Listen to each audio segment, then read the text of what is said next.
What's up guys, I'm back once again to show you some of the hot mods of the week, and in this week's episode, of course, we have a couple of brand new weapon mods, as well as a Railroad HQ overhaul. But to kick things off, as is becoming a bit of a tradition, we have Locker HD, and what this mod is going to do is retexture all of the lockers in the game with a brand new high quality texture. And with this particular mod author having so many retextures under their belt, I'm sure that this one absolutely will not disappoint. So if you feel that the lockers in your game could look significantly better, then maybe this mod is worth a download. Now whilst we're on the subject of tweaking vanilla things, the next mod I have for you is Unarmed Animations Redone.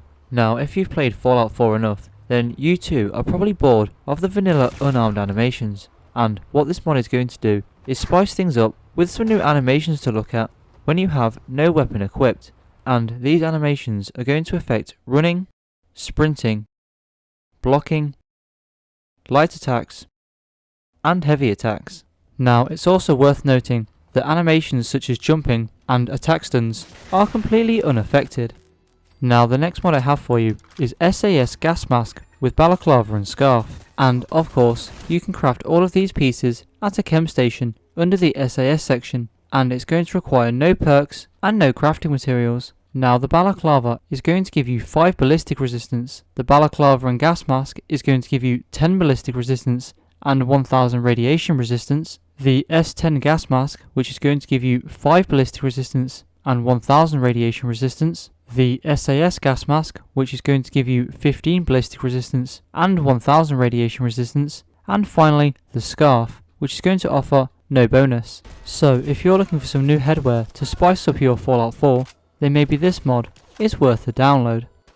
And of course, this week's weapon mod is the Prl-8 Shotgun, and you can acquire this weapon from the Atom Cat's garage by finding a key on a shelf that will open the red toolbox in one of the caged rooms.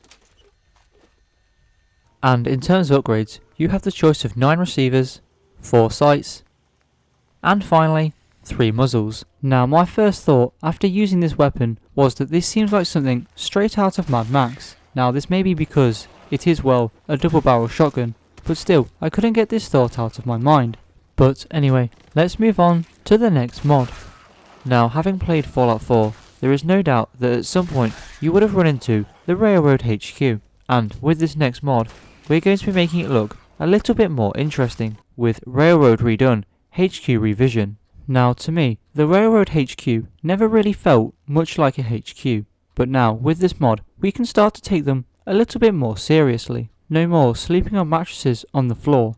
Now NPCs actually have beds and a dedicated room that they can sleep in. As well as this mod is also going to open up some more rooms in the Railroad HQ, meaning that things are going to feel a little bit less cramped, which was always one of my issues when I had missions to turn in.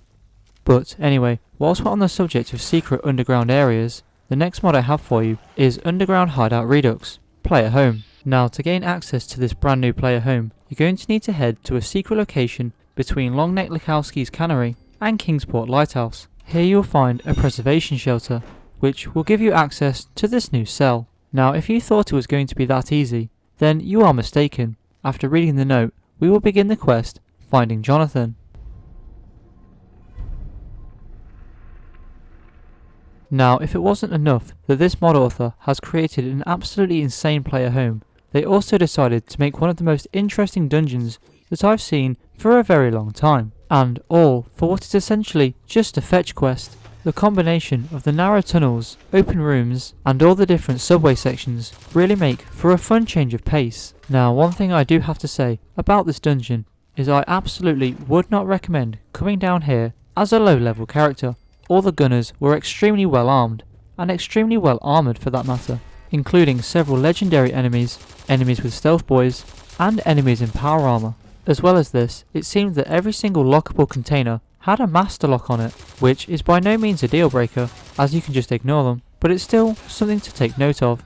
But finally, after reaching the end of this dungeon, you'll encounter a lockable container with, of course, a master lock on it, and after picking this, we will find the key that we are looking for, after which we will get this pop-up telling us that we can now gain access to the player home, and that will complete the quest, so we can now make our way back to the player home.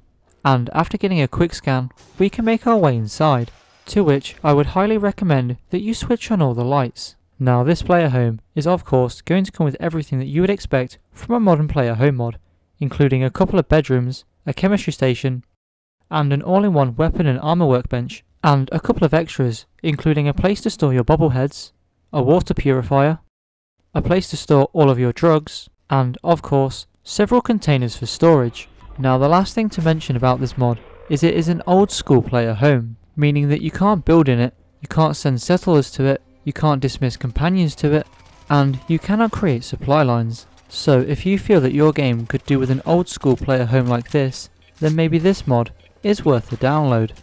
And the second weapon mod for this week's episode is the Orsis F17, and you can acquire this weapon from the Cambridge police station in the garage just to the left of the building, just sitting on a weapon station. And in terms of upgrades, you have the choice of 2 top and right side attachments, 8 receivers, 2 paints, 2 ammunition types, 2 left side attachments, 7 muzzles, 4 scopes, and finally 3 different bipods. Now it's clear to see just how much effort the mod author put into this weapon just from the customization options, but the attention to detail doesn't end there. If you pay extra close attention, you'll notice that all of these animations are completely custom, and not just a copy paste of the vanilla weapon animations.